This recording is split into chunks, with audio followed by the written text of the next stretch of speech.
Salve, CACDista! Agora você fica sabendo quais serão os assuntos desta edição do nosso resumo de notícias da semana, entre os dias 1º e 8 de abril.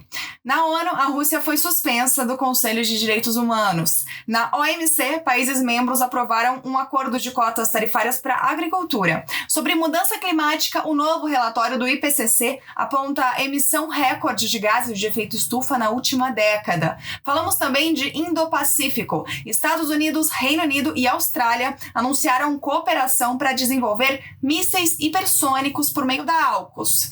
Novidades no caso Khashoggi. A Justiça da Turquia suspendeu o julgamento dos suspeitos pelo assassinato do jornalista saudita Jamal Khashoggi. O caso agora fica a cargo da Arábia Saudita, que é comandada pelo maior suspeito do crime, o príncipe Mohammed bin Salman.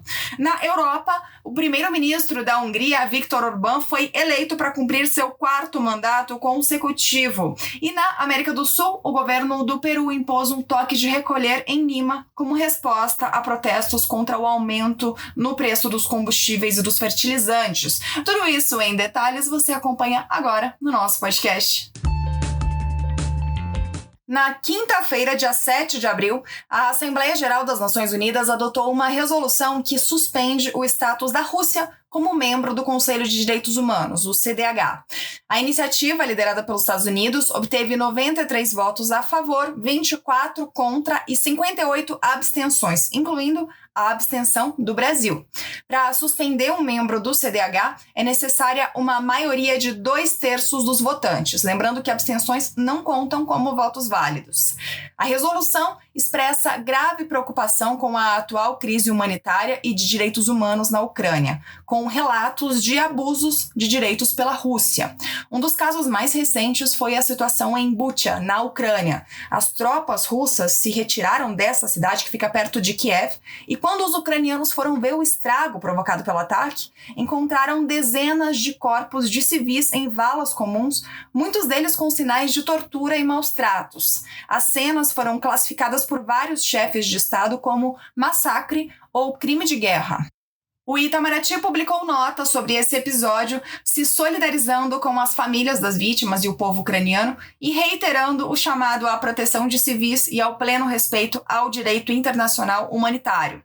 Também afirmou nessa nota que, como membro do Conselho de Segurança das Nações Unidas, o Brasil permanece plenamente engajado nas discussões com vistas à imediata cessação das hostilidades e à promoção de diálogo conducente à solução pacífica e duradoura.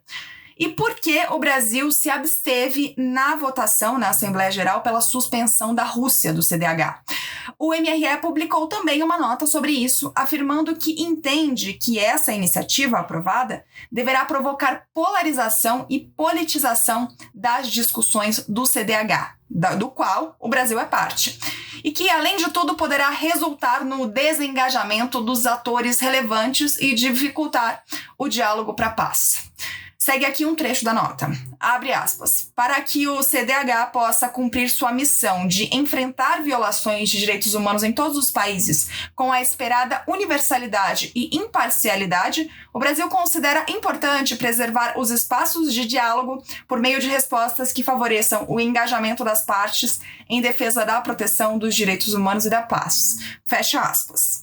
Na nota, o MRE reforçou que apoia as medidas adotadas pelas Nações Unidas em resposta ao conflito e lembrou que, no início de março, o Brasil votou a favor da resolução adotada pelo CDH, que criou uma comissão de inquérito para investigar a situação de direitos humanos da Ucrânia. Essa é a segunda vez que um país é suspenso do Conselho de Direitos Humanos. A Líbia foi o primeiro, em 2011, como resposta à repressão a manifestantes por forças leais ao então líder Muammar Gaddafi.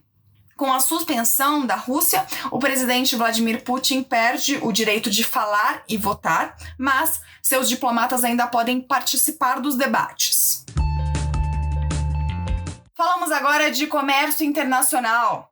Os Estados-membros da Organização Mundial do Comércio chegaram a um acordo que possibilitará o uso mais eficiente das cotas tarifárias de importação para produtos agrícolas. E o que são cotas tarifárias de importação?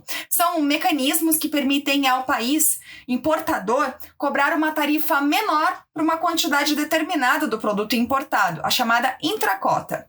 Se passar dessa quantidade, aí a tarifa volta a ficar mais elevada. Segundo o MRE, o mecanismo deverá gerar benefícios significativos ao agronegócio brasileiro, tendo em conta que os exportadores brasileiros são grandes utilizadores das cotas tarifárias agrícolas.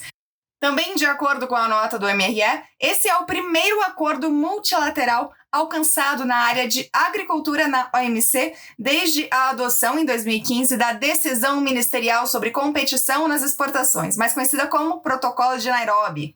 Em nota, o governo brasileiro avaliou que o acordo é prova de que a OMC segue capaz de promover negociações comerciais de alcance global e por consenso. A nota afirma que o acordo deverá contribuir para o êxito das negociações da 12ª Conferência Ministerial da OMC, assim como para o fortalecimento de um sistema multilateral de comércio aberto, justo e baseado em regras. Falamos agora de mudança climática. O mais recente relatório do IPCC, o Painel Intergovernamental de Mudança do Clima, foi divulgado nesta segunda, dia 4, com os seguintes destaques. 1. As emissões globais de gases estufa na última década foram as mais altas na história da humanidade. Entre 2010 e 2019, as emissões cresceram mais do que em qualquer outra década medida pelo IPCC, e elas devem continuar aumentando até 2030. 2. Se a humanidade continuar a emitir gases de efeito estufa no ritmo atual, o planeta irá aquecer 3,2 graus Celsius até 2050, mais que o dobro do recomendado no Acordo de Paris, que estabeleceu o limite seguro de 1,5 graus Celsius. 3. Até considerando as contribuições nacionais determinadas dos países que integram o Acordo de Paris, mesmo se esses objetivos das NDCs forem atingidos, as emissões provavelmente ultrapassarão 1,5 graus Celsius. Se não forem fixadas metas mais ambiciosas, o IPCC prevê 2,8 graus Celsius de aquecimento até 2100. 4. Para limitar a 1,5 graus Celsius, o mundo deve cortar as emissões anuais pela metade até 2030 e atingir o zero líquido até 2050. E a boa notícia é que ainda dá tempo. É difícil, mas dá tempo. Envolve, é claro, uma grande mudança em todo o sistema energético, com reduções profundas no uso de combustíveis fósseis e deixando um sistema elétrico alimentado principalmente por energias renováveis. E o relatório expõe alguns avanços. As fontes de energia renovável estão ficando mais baratas. O custo da energia solar e da energia eólica, além de baterias, caiu 85% desde 2010. O secretário-geral da ONU, Antônio Guterres, fez um discurso duro sobre esses números. Ele disse que o documento é prova de que o mundo está em um caminho rápido para o desastre que pode tornar o planeta inabitável. Disse ele, abre aspas, saímos da COP26 em Glasgow com um otimismo ingênuo baseado em novas promessas e compromissos. Mas o principal problema, a enorme e crescente lacuna de emissões, foi praticamente ignorado. Fecha aspas. Guterres criticou a falta de engajamento de líderes governamentais e empresariais e pediu que os países ajam agora, a começar pelo investimento em energia renovável e pela proteção de florestas e dos ecossistemas. Esse relatório é resultado do trabalho de 278 autores de 65 países, incluindo o Brasil. Eles compõem o grupo de trabalho 3 do IPCC, que se debruça sobre a mitigação das mudanças climáticas. Vamos agora ao Indo-Pacífico. Na terça, dia 5, Estados Unidos, Reino Unido e Austrália anunciaram que vão cooperar no desenvolvimento de mísseis hipersônicos e tecnologia de guerra eletrônica. Os 3 países também pretendem expandir o compartilhamento de informações e aprofundar a cooperação em inovação em defesa. Essa é a segunda iniciativa militar concreta anunciada pelo chamado Pacto AUKUS, anunciado em setembro do ano passado. A primeira iniciativa foi a promessa de equipar a Austrália com submarinos de propulsão nuclear, alterando o balanço futuro de forças no Indo-Pacífico, de olho na expansão chinesa. Em resposta ao anúncio, na quarta, dia 6, a China afirmou que os acordos da AUKUS não apenas aumentam o risco de proliferação nuclear, mas também intensificam mais a corrida armamentista na Ásia-Pacífico. As armas hipersônicas estão no centro do debate de como serão as guerras no futuro. A Rússia alegou que usou um desses mísseis em ataques à Ucrânia. A China, segundo os Estados Unidos, testou um modelo sofisticado de míssil hipersônico no fim do ano passado, embora o governo chinês negue. E a Coreia do Norte alegou em janeiro que testou também um míssil hipersônico. Por fim, os Estados Unidos, que pareciam estar atrás nessa corrida, anunciou que realizou seu teste com esse tipo de míssil há 2 semanas. E o que é um míssil hipersônico? Como o próprio nome sugere, é uma arma que tem a capacidade de viajar a uma velocidade maior do que a do som. A viagem de um míssil com essa potência alcança aproximadamente 5 vezes a velocidade do som, cerca de 6.100 km por hora. Falamos agora de relações Turquia-Arábia Saudita com um desdobramento do caso que estremeceu essas relações nos últimos anos, o caso Khashoggi. Parênteses para lembrar que caso foi esse. O jornalista saudita Jamal Khashoggi era colunista do jornal Washington Post e era crítico do regime saudita. Ele foi assassinado no consulado da Arábia Saudita em Istambul, na Turquia, em 2018. As suspeitas giraram e giram em torno do príncipe herdeiro da monarquia saudita, Mohammed bin Salman.